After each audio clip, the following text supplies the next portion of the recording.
Whoa, Whoa. whoa. That Hello, was everybody. that. Sorry, I need to. That was jarring. Yeah, I need to. I need to get back in. What the fuck? I got flipped the bird off when we joined the call.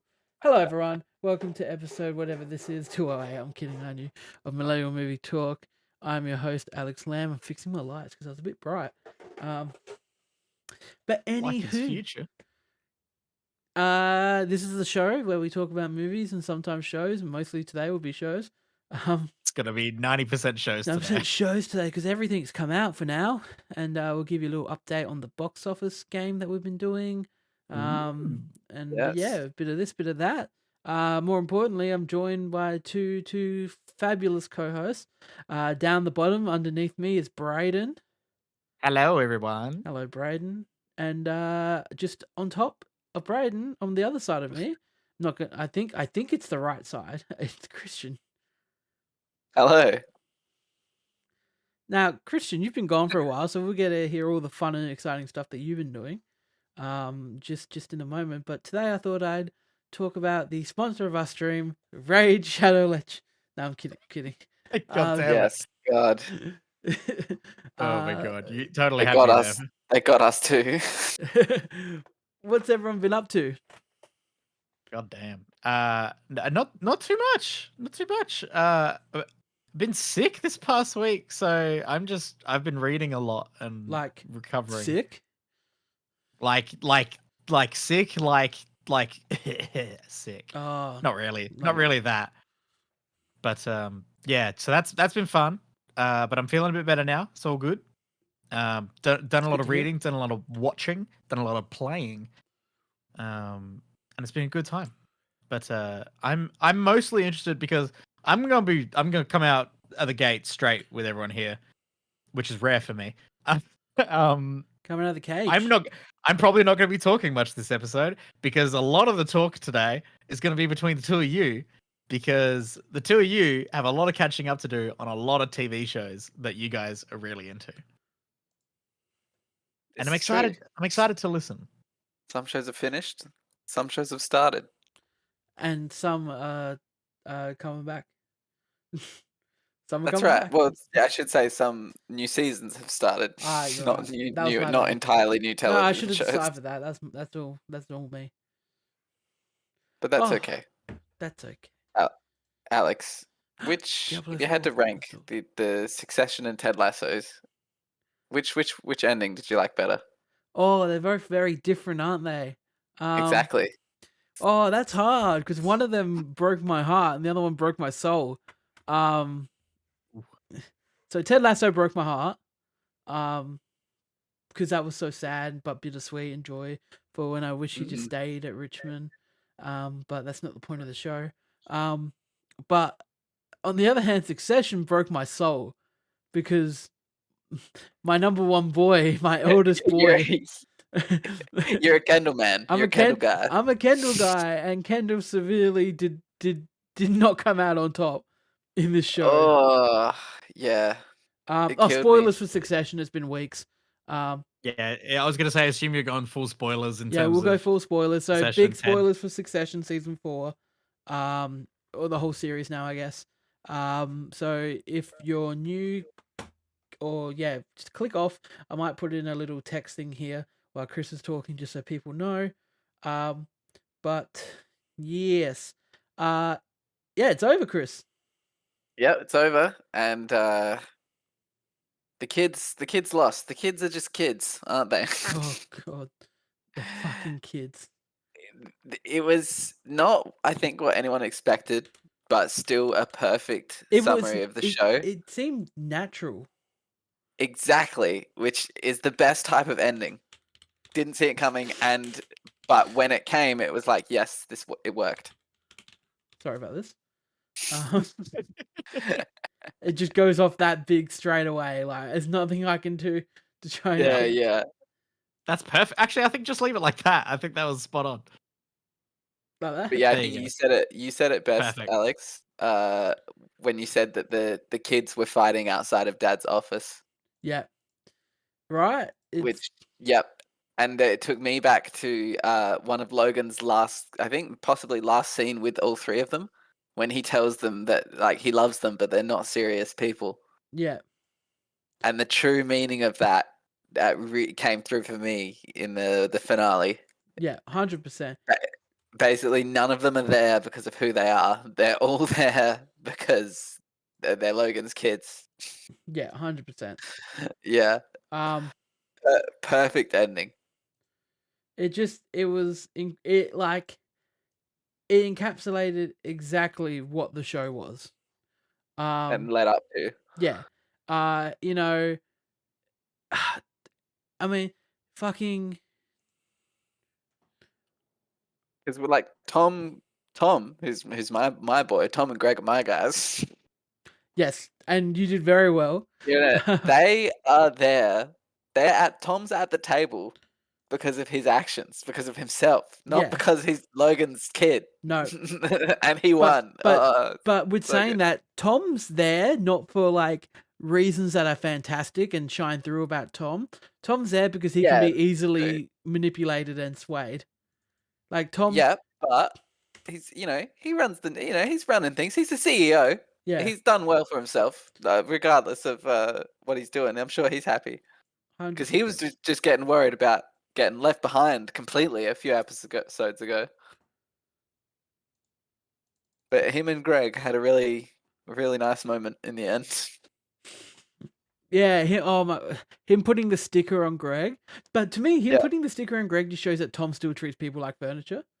Yeah, but Greg is his little Greg's his little Greglet. His little Greglet. his little secret. Like, yeah, exactly. Um, And Greg is like just a young Tom, willing to do anything. I love in the fucking wedding episode when they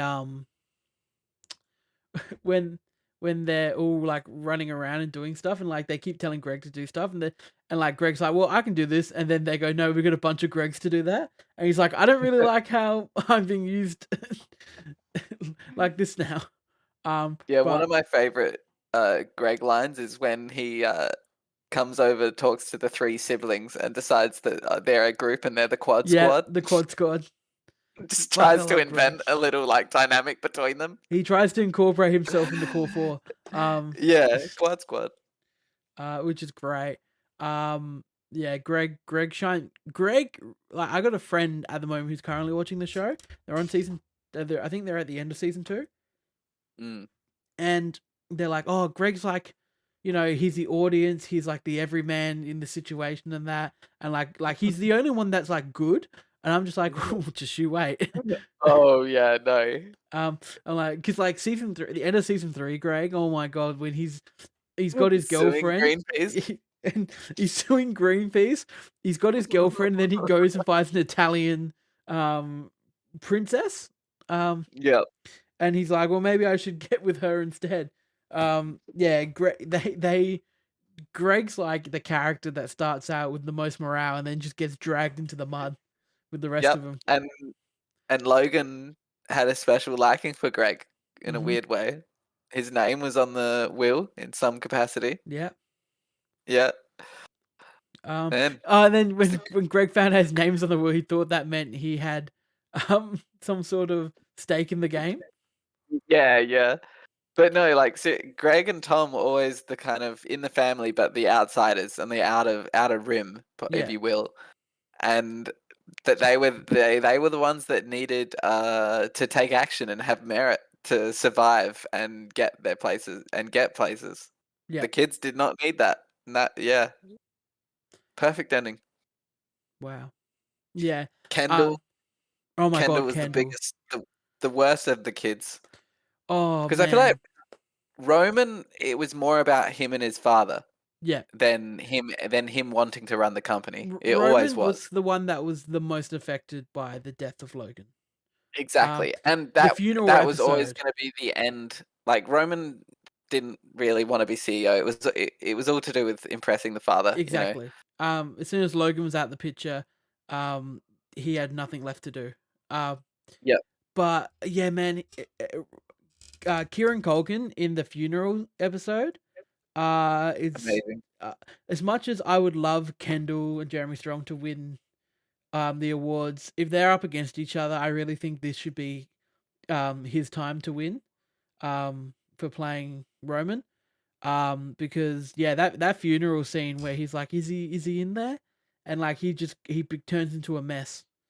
The entire whole last few episodes, Yeah. like his denial starts on the boat, and when he breaks at the funeral, you realize, oh, he's been putting on this everything since like the boat, like And 2 then you've episodes also ago. got his confrontation with Matson at when they go to Sweden or wherever they go, and like where he's just like, you couldn't even let us grieve for him, like Yeah, he was mad. I love Matson. I love the scene where Matson and Tom have dinner, and Matson basically just tells Tom that he wants to have sex with Shiv, and it's all just a game with Matson to see, if I can tell this guy to his face that I want to fuck his wife and he doesn't do anything, he's going to be my CEO because I can say whatever I want to him and he's just going to go along. Yeah, they're like making sure that there's no bad blood there. Yeah. Like So and yeah, then no. Shiv's a cunt. in the end, Shiv got what she wanted, really. Shiv just wanted to be seen as being at the table and be her brother, not be overshined. And she's closer because Tom. And like the last Exactly. scene of the show is her getting into the car with Tom, and that has to be the most emotionless, loveless handhold I've ever seen in my life. Yeah. Which is absolutely brilliant because it's just basically the relationship she had with her father, she now has it with her husband. Yeah. Whereas, like he was all powerful and she wanted the power, and now it's just her husband's got the same power that their dad had. And in the end, she stopped Kendall. She stopped Kendall. Like she got what she wanted in that she didn't want Kendall to win and be the top boy. She wanted to be top boy. Or top anything. I want to talk about Kendall's meltdown in the boardroom when she was like, I'm going to say no. Shiv took it away from him. Shiv took away everything he ever wanted. Yeah. And she gave her reasoning, which is the worst part. Because she doesn't think he's good at it. She doesn't think he should be the CEO. And when he lies about him's confession to them about killing being involved in the death of that waiter, and he's just like, oh, I made that up, and it's just like, we know he didn't make that up. But he's just saying whatever he can now to try and retain his seat. It just broke the bond between them, whatever was holding it together. And and from there it just go. The moment I lost all of it for Kendall, which I've been a Kendall boy for day one. I think the actor that plays Kendall was absolutely amazing. Still think he's amazing, and I thought this was like all of the actors involved in this should like get awards if they can. But him in that scene where he and it was the moment where he essentially attacked Roman physically, where like he grabs his face. That's when I went, seriously? Kendall's gone, because Kendall's always been the one protecting Roman, and to see that happen and then him try to like push Shiv, and then what I love in that scene is Roman stepping up to protect Shiv. Which but it just became the big brother fighting with the younger siblings. It was the 3 kids fighting outside their dad's office, like it was said earlier. And to quote Logan, "You're not serious people." They're not. Yeah, they're not serious people, and they're not killers. No, they're not. And then Kendall's final scene, looking out at the with bay. His dad's bodyguard. Yep. And what has he accomplished really? His ex-wife, who he still loves, and his kids are actually scared of him and actively trying to get away from him. They also think he's like evil because of the political moves going on. And his siblings don't believe in him, hate him, and betrayed him at like the culminating moment. What's And he done? and you know what? And he's got that bodyguard there. He can't even kill himself if he wanted to. That's Like Jesus, yeah. because I thought at the end, I thought he was gonna jump off or throw himself into the river, or I really thought Yeah. Kendall was gonna kill himself. I never got anything along those lines, but yeah. But yeah, like the moment where I knew things were too good was when they're all in the kitchen with each other, and you're just like, and they're all getting along. They're doing a meal for a king, Yeah. where they just like take a bunch of nasty shit, like It's Shiv rocket and juice. Yeah. Shiv and Roman take a bunch of shit from the kitchen and blend it up and make him drink it. Like that was all just fun kids, like siblings hanging out, and they were like really getting along. And it always happens in the show where as soon as those three get together, like they all They start regress. they regress.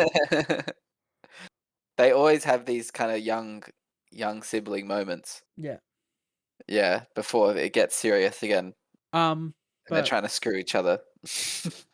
yeah, this is still by far just one of the best shows ever made, I reckon. Yeah, and just it felt really good to have it end with solid feeling, and didn't feel wrong. Felt right. Ended Felt up good. on top. Congratulations.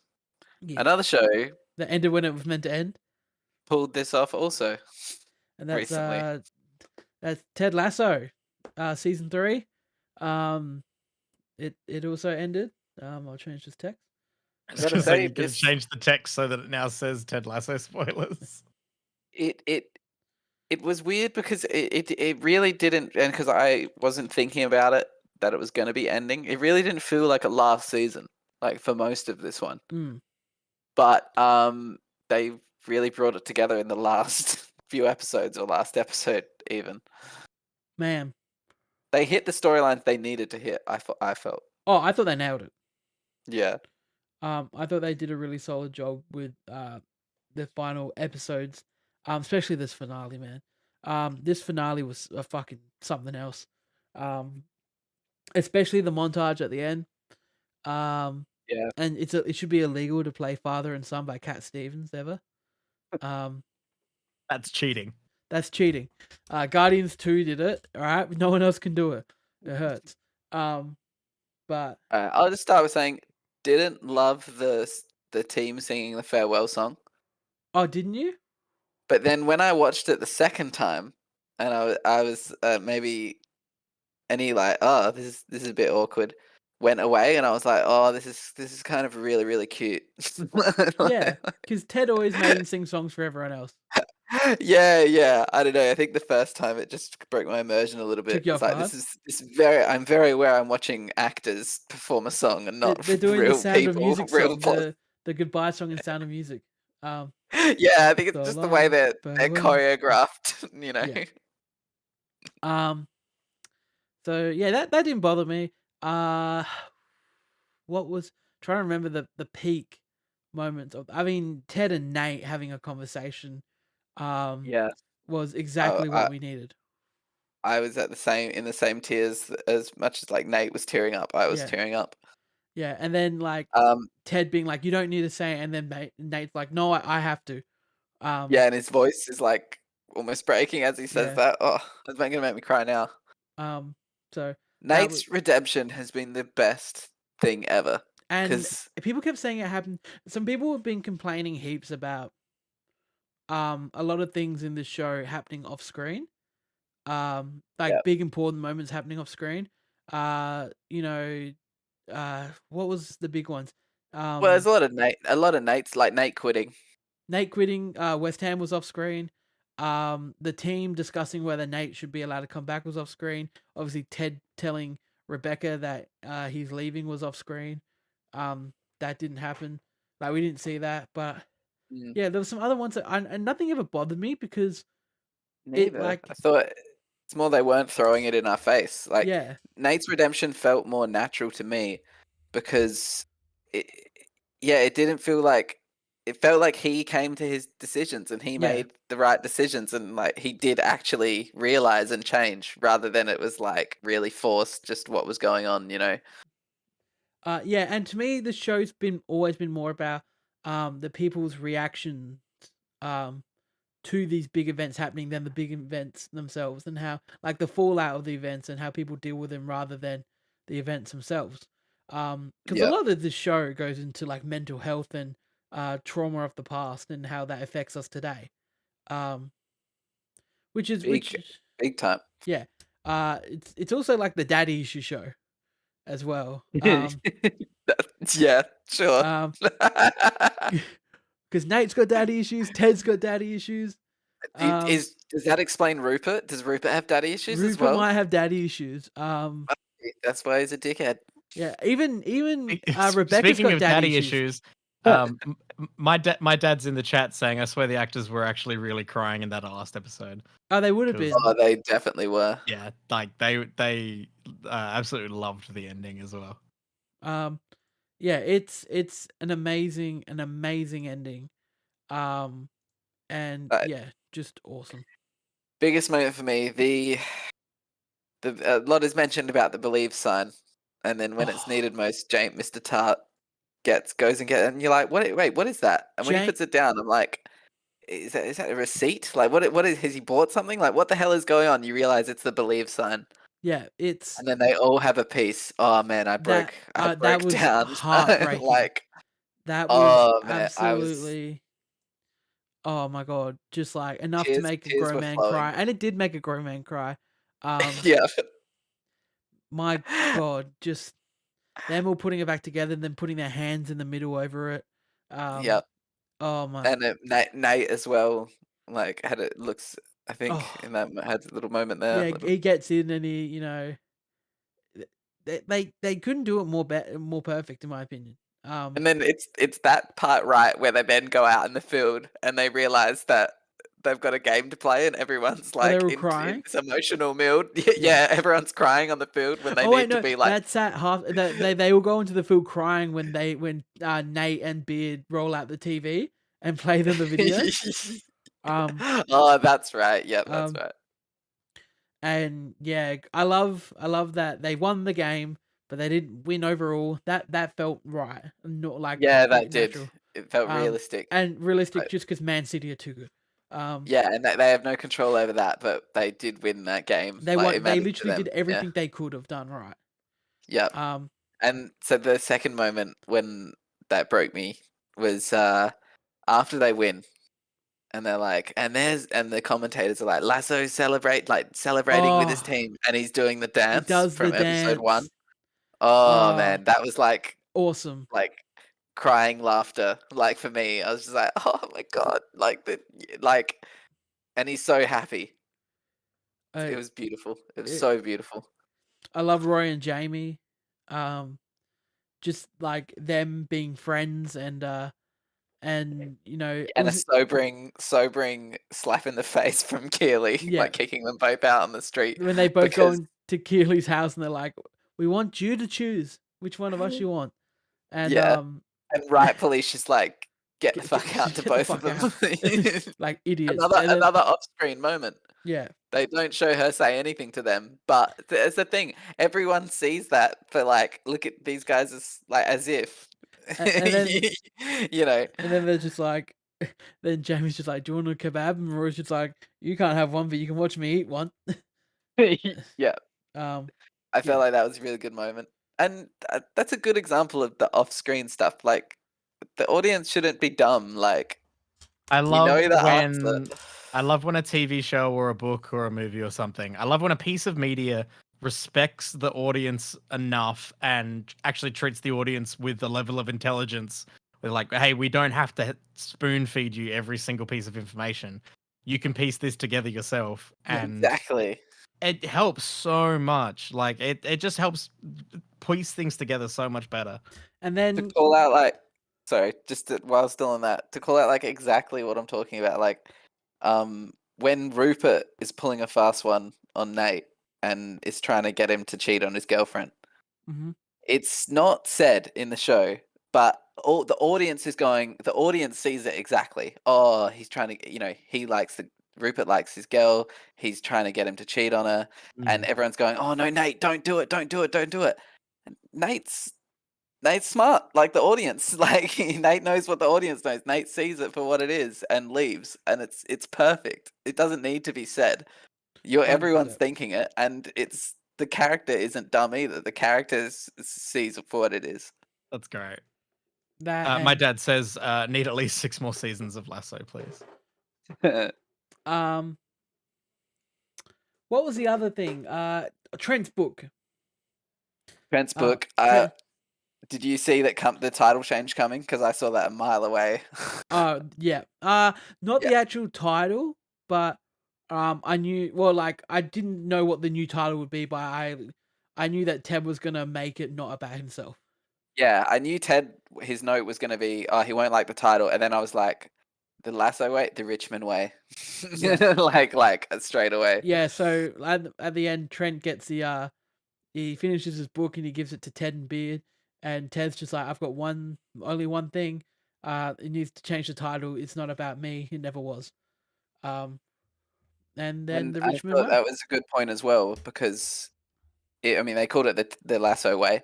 the Lasso way. Yeah. Lasso came to Richmond. If it was just a hostile club, it wouldn't have worked. You know what I mean? Like Lasso didn't change Richmond completely to what it is. Like there's a lot of Richmond in it. The people at Richmond and Lasso together. You know. Exactly.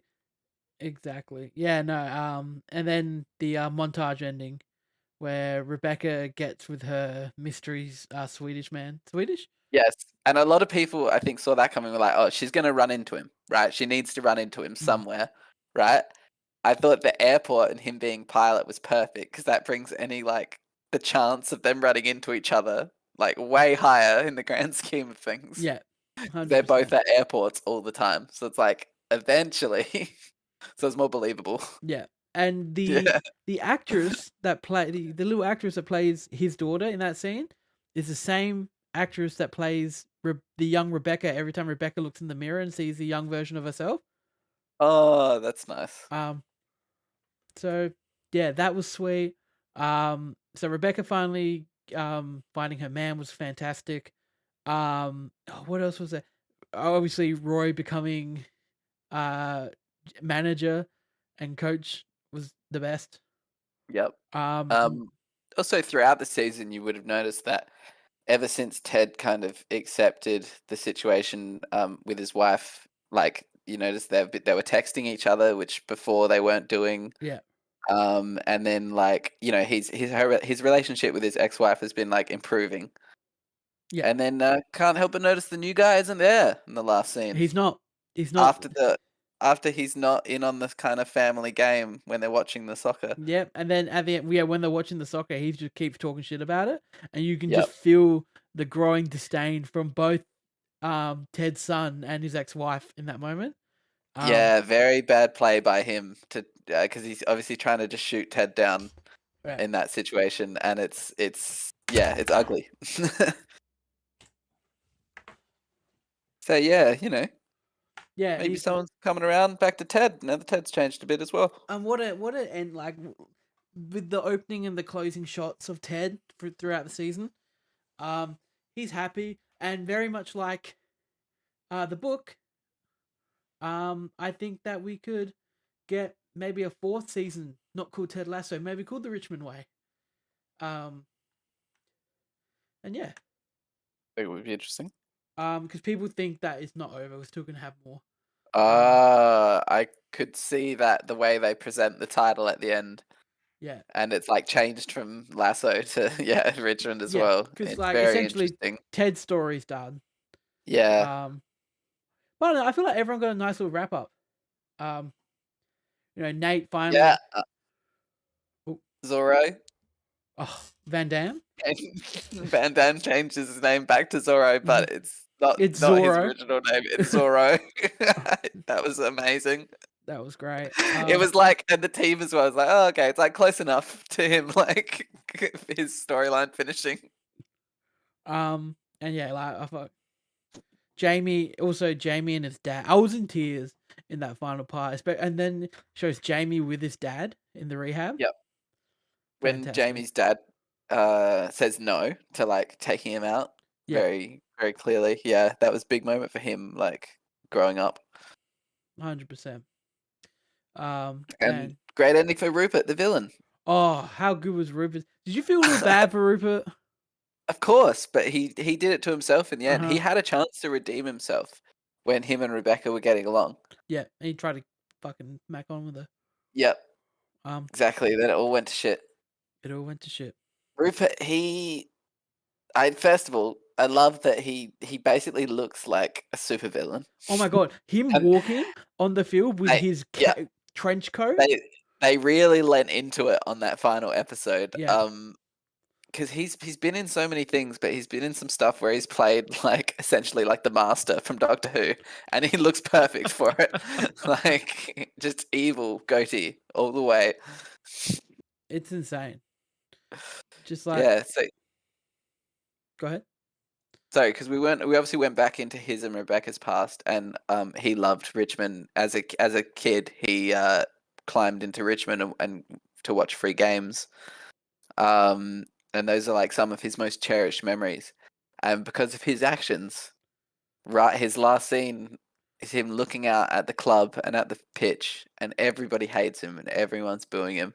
100%. And that's the last time he's gonna like see that, and he leaves I mean, because he also like assaulted someone on the just pitch. look at him as a villain in this end part here.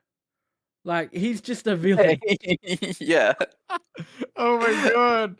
I'm trying to think of a character that he looks like, but it's just so stereotypical. Oh my like, god. It straight up does look like the Master from Doctor Who. You're so It's right. when he walked here. Look at his trench coat. It's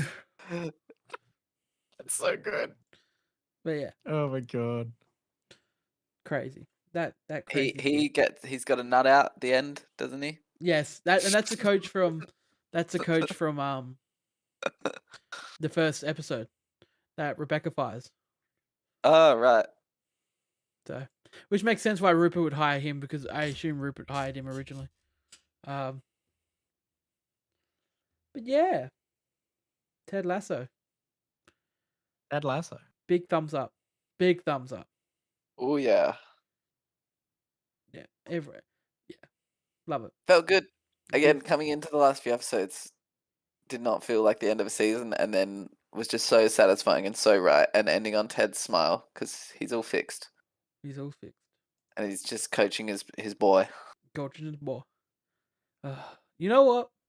Do you know what else happened, Chris? Do you know what else came back? What? It's Always Sunny in Philadelphia. It's Always Sunny in Philadelphia. I was just reminded of the Cats in the Cradle when Dennis and Charlie do their father and son stripper Yeah. show. What an episode. That is. Beautiful. Always Sunny came back last week or the week before, one of them. What there's season are we up to now? 16. 16. Jesus.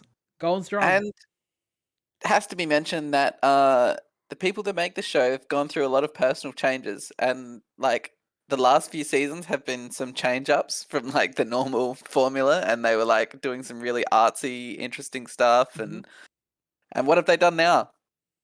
They've gone back to formula. They've gone back to formula. They've gone back to the full original, Back to formula. It's season 4, season 5, like golden era. And you know what? And like I'll say it, and I keep saying it. And they'll say it too. After redoing the pod, like doing their new podcast for the last year, they the premise of the podcast is they watch an episode of the show like from chronological order, and they keep going. I think they're on season 5 or 6 now. Can't remember what exactly they're up to, but yeah, they even start to admit they're just like it's affected the way we write the show again going into this new season, because like we've had a chance to come back and look to see what really worked about the show and like why these seasons were considered our best. Yeah, and there's That's a very smart creative decision. Especially when like you've got a not show only going are you that making long. a fun podcast for people to listen to, which is just extra stuff, you're also like assessing your own work and then like being able to refine your work from that. The best That's part, clever. yeah, the episode they just went to was Mac and Dennis break up, yeah, which was a great episode. But yeah, like And Go like ahead. I was saying, the show was reaching a point where they were obviously getting tired of doing the same thing and going down these like different routes, and it's just come full circle to that, going back to what they loved doing about the original show, and that's what they see on the podcast. And oh god, these first 3 episodes are great. It's a great start so far. I'm very excited to see what else they do this season. 8 episode season. And we've got 3 so far. So, I personally, my favorite is episode 1 of the Mine's season so episode far. 2. Yeah, inflation just is so fucking funny to me. Inflation and the gun episode, like both like classic. They feel like classic episodes. Like they're up there with some of the best episodes, which seems unbelievable considering like season 16. Um, Charlie, I thought he's a very noticeable, like he's got some like parts of his character which they've brought back. Him being angry and yelling, like I feel like we haven't seen him in that state for a while, and it's just like perfect. that, and I think I'm trying to think. There's a moment in episode 3 because like as they go, like they just like they have no limits now of what they'll just drop the C bomb 10 times an episode.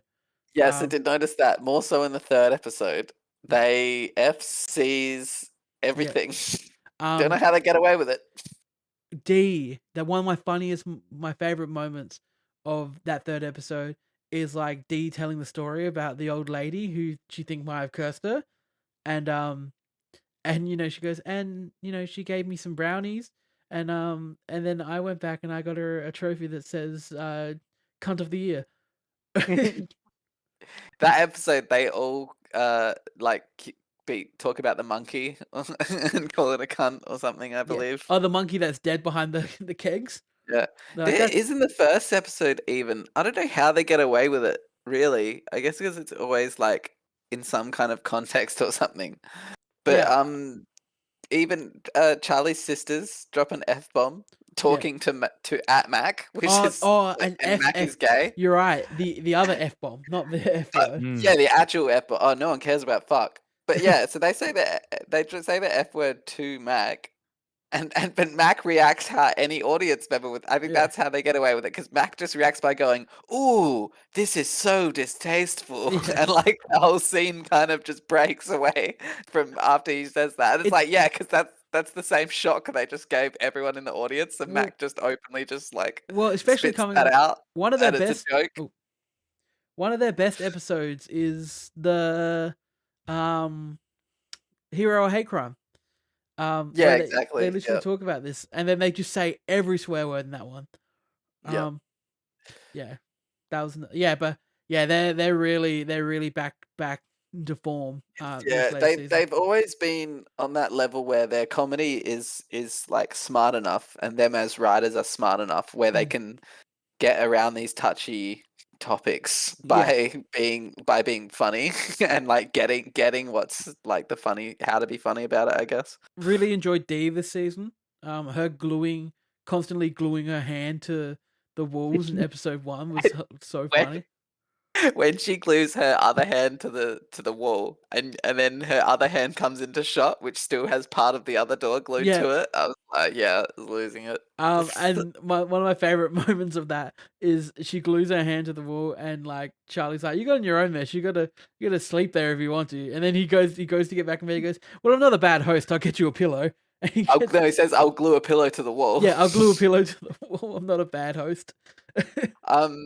There was a kind of very subtle, smart joke in there as well, where she's like, "It's a new form of protest, Charlie. People glue themselves to things." And he's like, "What are you protesting?" She's like, "Oh, I don't know." Like, perfect, because you hear that someone glued themselves to something, but you don't hear what they freaking protested about, because it's how the media works. Yep. Yeah, it's a very subtle, very real joke in there as well. Yeah, very, very enjoyable season so far. New episodes tomorrow night. I'm excited. And more importantly, Thursday. I don't think it's out in Australia, but if you live in America and you have Hulu, every single episode of The Bear season 2 drops. Whereas in Ooh. Australia, we don't get it till next month on Disney. Oh. But we got ways around that. Yeah, it was Yeah. VPNs, it's fine. But... How we could, Wow, they've done an entire season and it's just available. That's exciting. When is that? So on the high seas, it should be available Thursday. Interesting. Okay. Or VPN users. Yeah, in America. For people who are boring and like to, do it the standard way, the less fun way. Paying for movies? That's crazy. Waiting? Why? Like, there's no excuse why. It's un-American. This show Why should would not they drop. not just put it up They're the putting same time? Oh, Yeah. it pisses me That's off. so weird. Because why can't it just come out when everything else comes out? Like, it's coming out in it doesn't make any America. sense. Why is it not coming out here the same day? It's like, it's just bad business, guys. Bad bureaucracy. business. And also, remember Secret Wars comes out tomorrow. Not Secret Wars, Invasion? Secret Invasion. Secret. I did not remember that comes out tomorrow. But I'll get on that for you.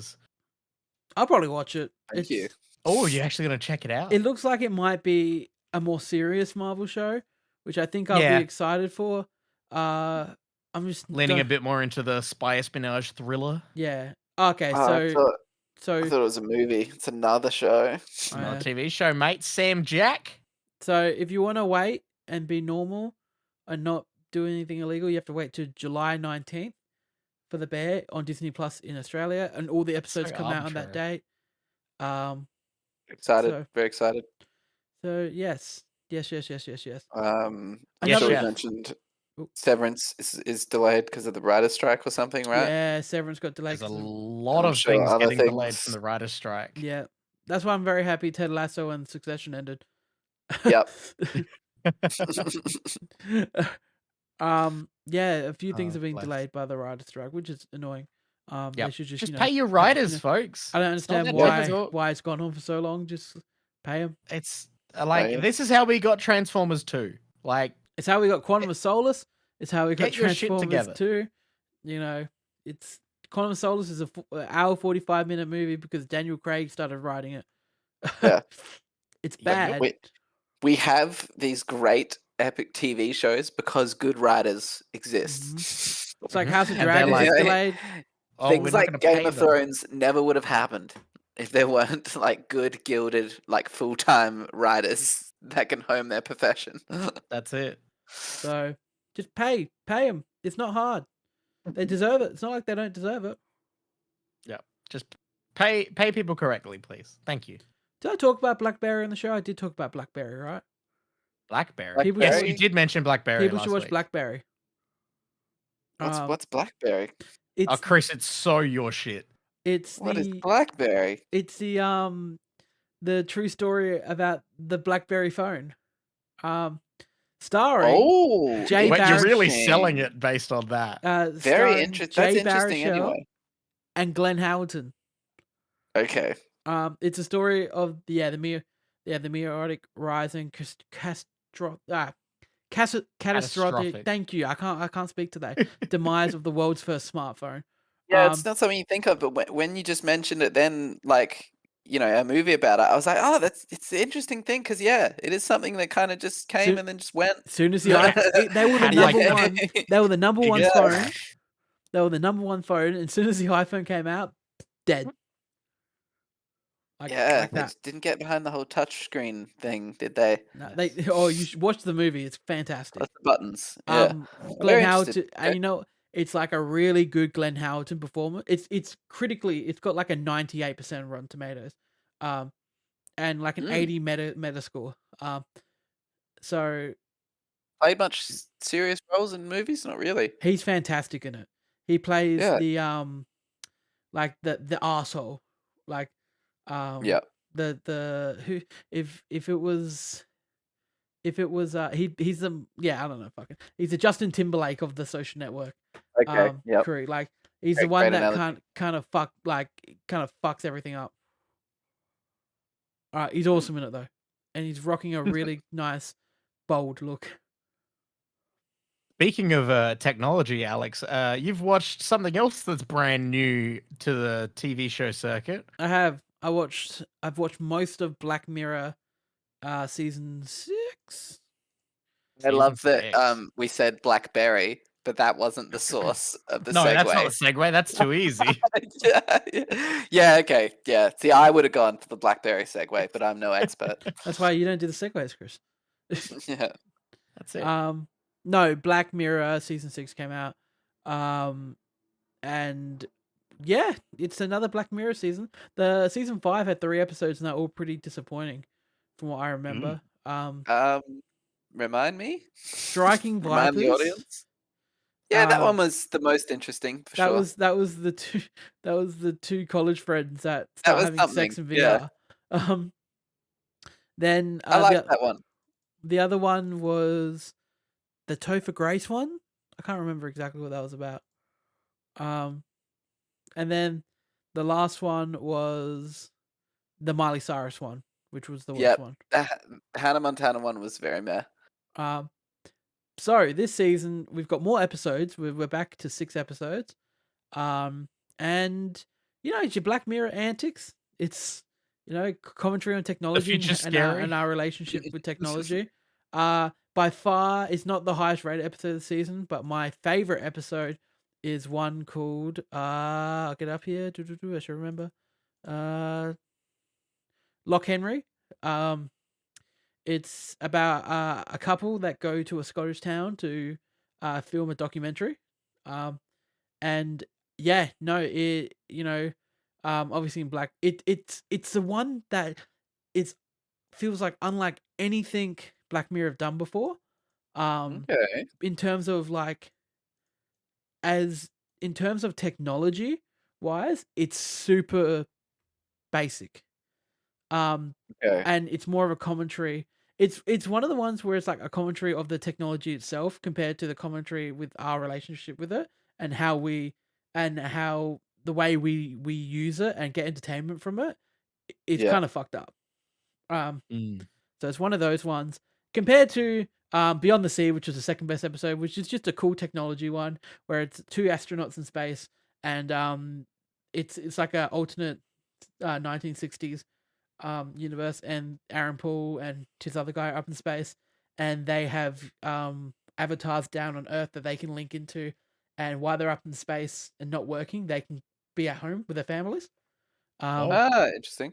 So that's all I'm going to say cool. about that one. But that it's the longest one. It's an hour and 20. Movie length. It's real good.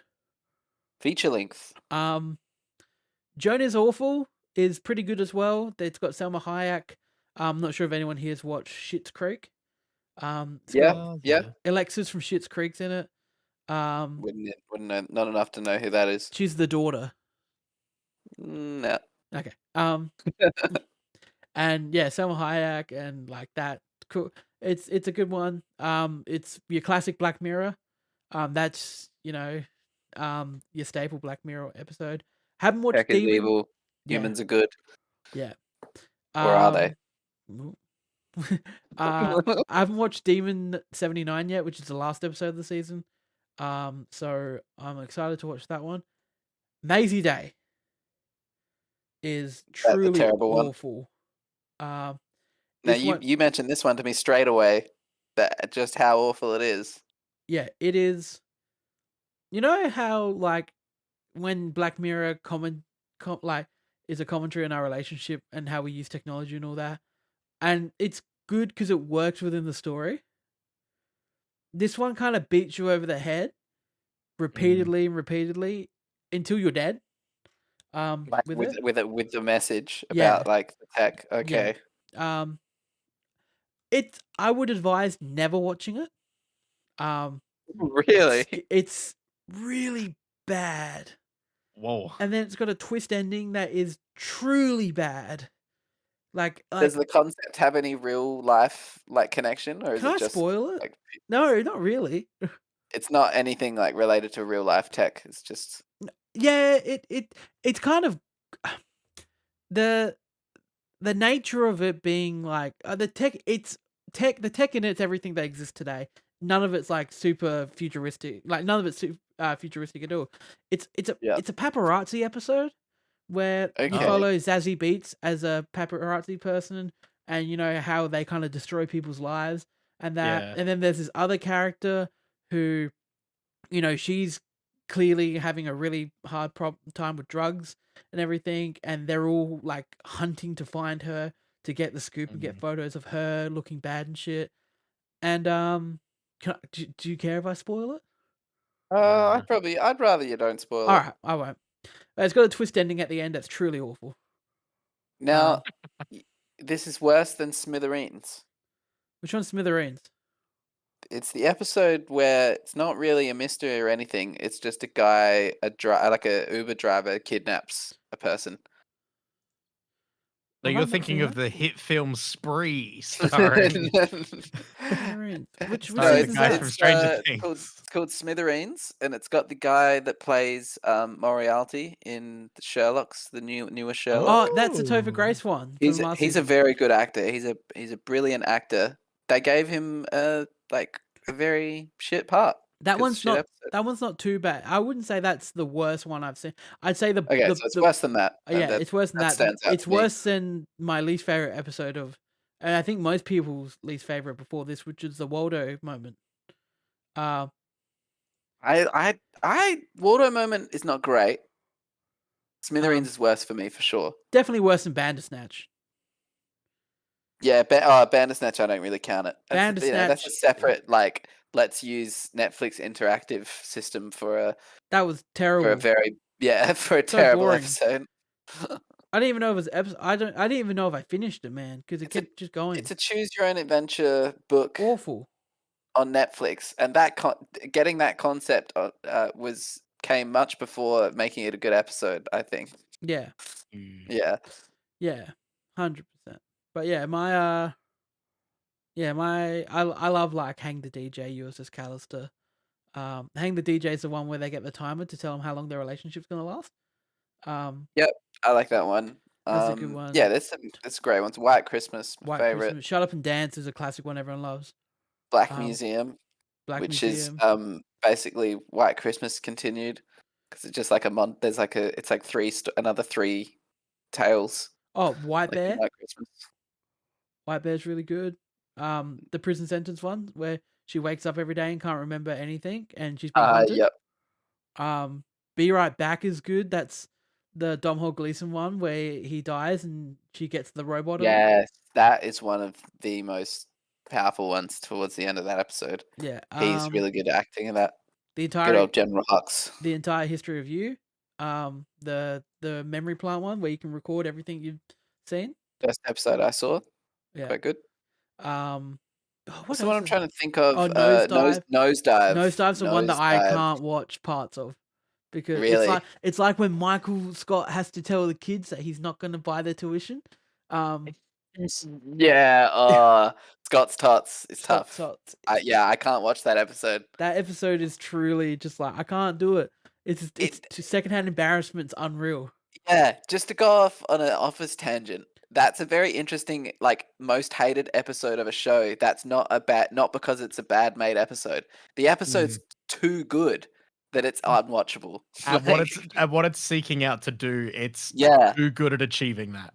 Everyone hates it, and it's everyone's least favorite episode because it's so effective. It's made so well. Yeah. Which is super funny. Yeah. But yeah, no, what a Scott's Tots. People go watch it. If you Yeah, can. it's tough. I'd rather watch one of the ISIS videos than that again. Jesus. But yeah. Oh my God. Oh, and also just to say this, I'm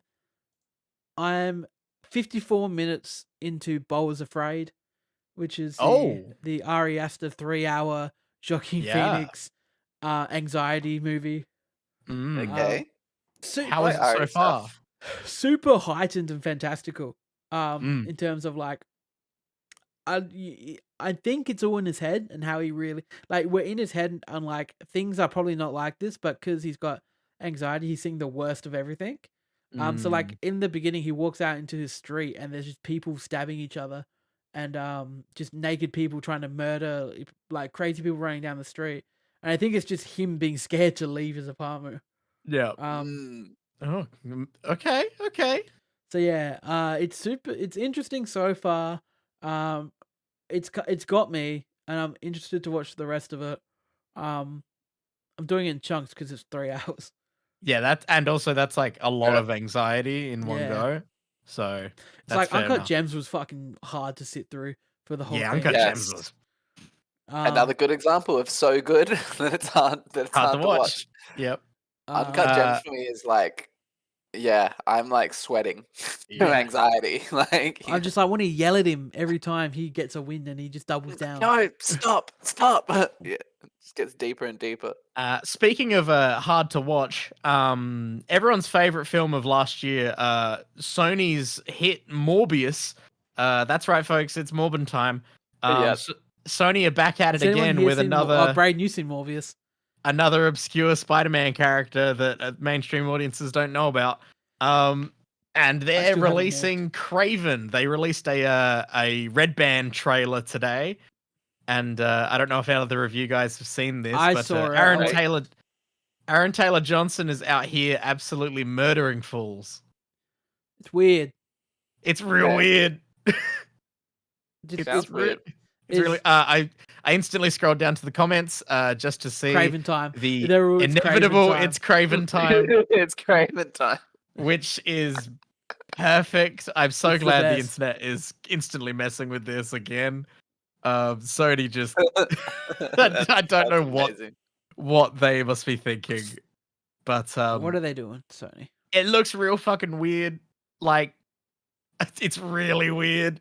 Instead of Kraven having like, because Kraven gets his like heightened senses and like super strength Is that and how he speed and gets it stuff. in the comic books by blood? No, from a lion? he has like a herb tea mix. So much cooler. Yeah, and they're like fucking lion's blood. Yeah, lame. It's pretty wild. And he doesn't have his accent. Russell Crowe's got the accent. He doesn't. Yeah, I was a bit disappointed by that because Aaron Taylor Johnson could probably crush that. But the sad thing is, it comes out in October, right? Yes. It's a big Kraven month because Spider-Man 2 comes out in October as well. Yeah, wow. Talk about brand synergy. So Goddamn. we're gonna have a better Kraven in the game than we are. Yeah, exactly. If you want Kraven to be a good movie, just go and play Spider-Man 2. Here's the thing though, like, because it's Aaron Taylor Johnson, I'm in. I know, it's really annoying, isn't it? I really like him. He was great in Bullet Train. I really want him to be James Bond. Ooh, yeah. And he's just like, and even he's fit as fuck. Yeah, in this movie. Reading the comments, was also another one where it's like, I just want him to hit someone and then turn to them and go, "You didn't see that coming," because he was Quicksilver. Oh man, another Marvel character.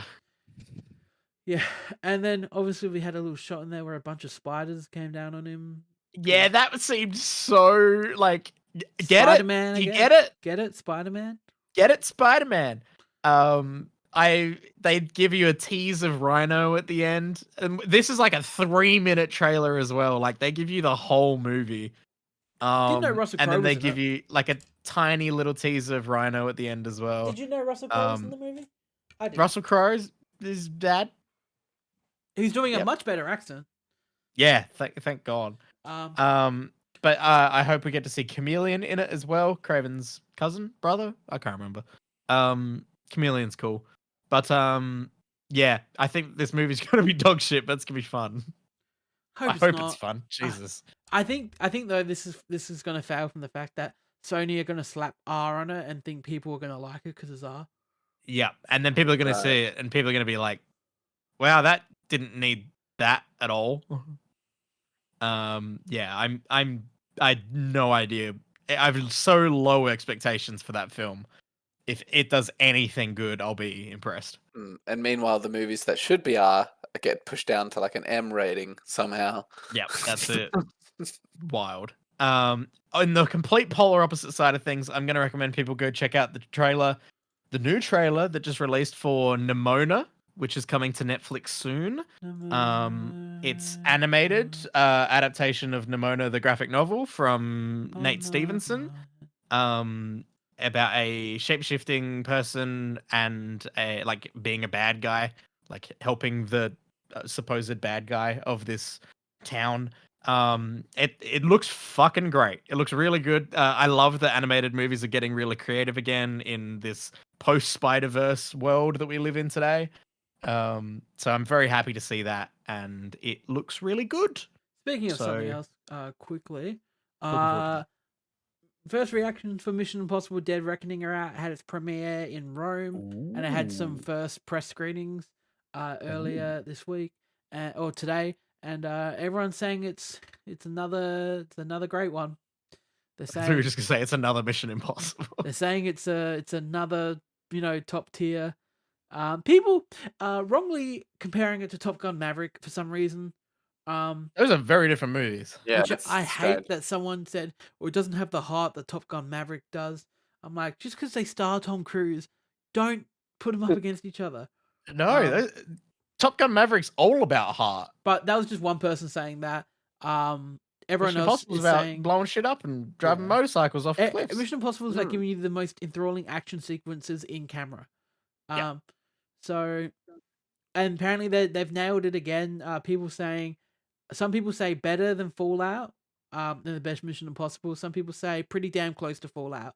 So Damn. yeah, that's everything I need to hear to now make it the longest wait to a movie. When's that hitting cinemas? July, next month, mid next month maybe. It's not too long. People and people are now taking the projections for Barbie and Oppenheimer to stupid levels. Because for some reason everyone thinks that these two films should battle to the death, and whichever one wins is the better movie at the box office. Well, they're very similar films, Alex.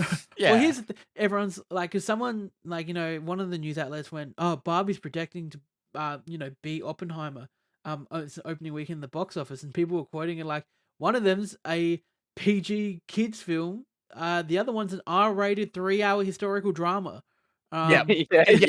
You're really putting off like the most mainstream pop thing that you could possibly release, and like a Cinema Files film. It's so stupid. It's pretty difficult to compare. So, mind you, I cannot wait for Barbie. Fucking, they did Architecture Digest, little house, like Barbie's dream house tour or whatever with Margot Robbie on the set. It's a great shot of the set. Like, it really shows it off well. It's a great video. It's like 7 minutes long. It's good. Bro, that fucking there was a pink paint shortage because of the movie. Yeah, I saw that. Which is amazing. And just to mention this as well, we're still doing the box office.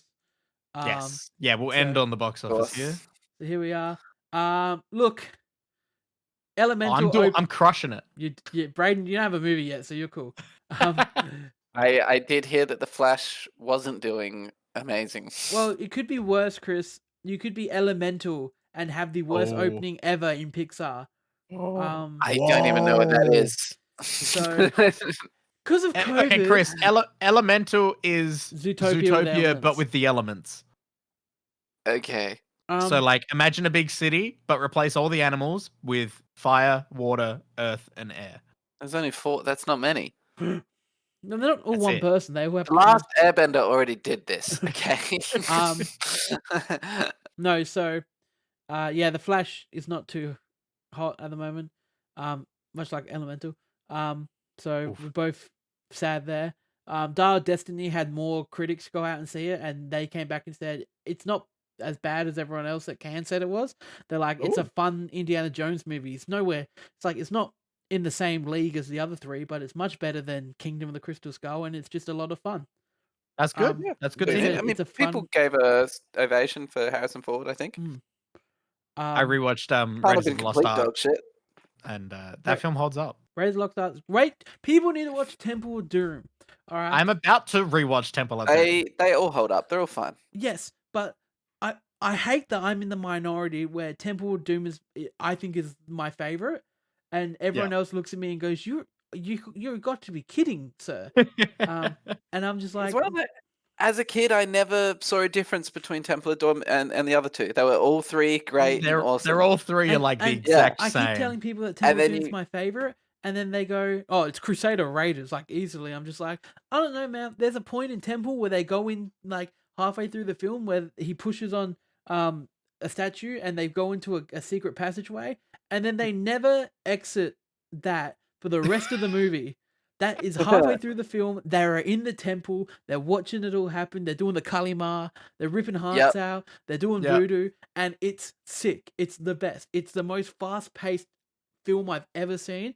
As soon as they go into that temple, the movie's over because it's that quick. Yep. The minecart chase is amazing. The Yeah, bridge it's scene's iconic fantastic. as hell. It's all it's you know, I love Temple of Doom.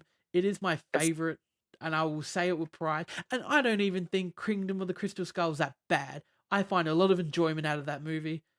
I am actually very interested to rewatch it soon to see what it actually is like.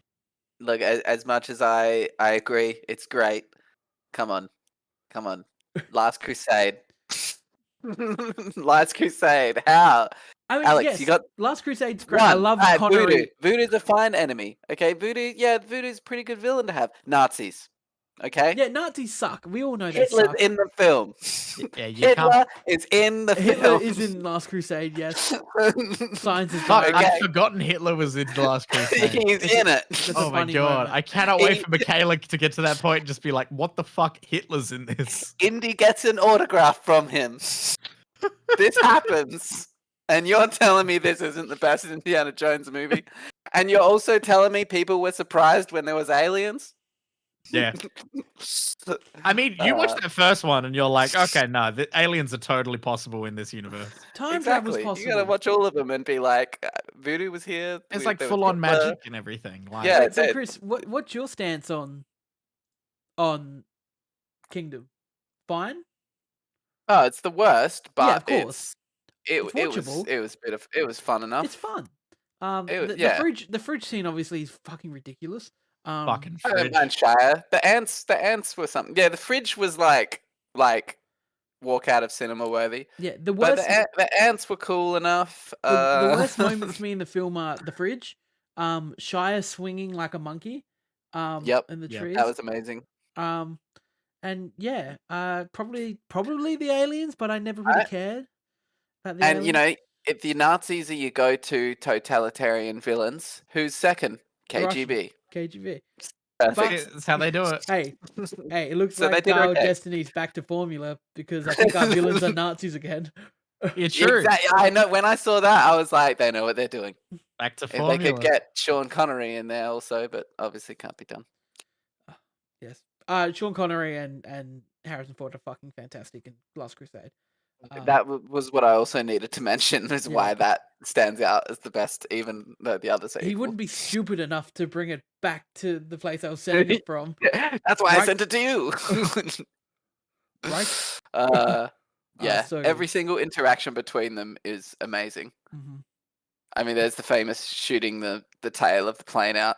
Yeah. They got us. Yeah, it's so fucking good. Oh well, I'm Goddamn. done. All right. Well, everyone should go rewatch the Indiana Jones films before the new one comes out. Thank you all for joining Quickly, us. That's been. Oh, Also watching this really bad reality show on binge called F Boy Island. oh Jesus Christ! Not just for- Fuckboy Island. Just for a bit of fun. No. For those who don't know, you've got 24 men and 3 women, and 12 of the guys are F boys, self-proclaimed F boys, and the other 12 are nice guys. And it's up to the 3 women to get rid of all the F boys. And if they all have to pick a guy at the end, I guess. And if they end up with the with the nice guy, they both get money. But if they end up with an F boy, the F boy takes the full sum of money. Jesus, what? Yeah, Okay. brilliant concept. That's not what I thought that was Amazing. going to be And about there at is all. there is one guy in there who is a straight up villain. Like, Oh my God. like he's talking to one of the girls, and one of the girls is like, "Yeah, I'm single because like I walked in on my longtime fiance having an escort bent over his desk at work," and Jesus. like she tells it to this guy, and this guy's an F boy. He pretty much tells you to the camera he's an F boy, and he starts talking to the other guys. He goes, yeah, man, like she was telling me that, her ex-fiance had a escort and was doing an escort. He's like, that just sounds like she's got bad pussy. and like and Jesus. so like we were shocked. my We were God. on the floor when we heard that. Like Yeah. we were like, this guy is a menace. He's the easiest to hate person. Yeah, in and the he's still entire in it, show. and we made the promise to ourselves that we're not gonna. The only reason we're gonna stop watching it is if he gets voted off, because he's by far the most entertaining. But then in episode 3, they reveal that every F boy that gets not kicked off the show, they end up in a place called Limbo, where they have a chance to redeem themselves and fix their ways of being F boys. So even when this guy does get kicked off, we're still gonna have him on the show. Fucking Very nice. Limbro is so good. Yeah. Yeah. Shit.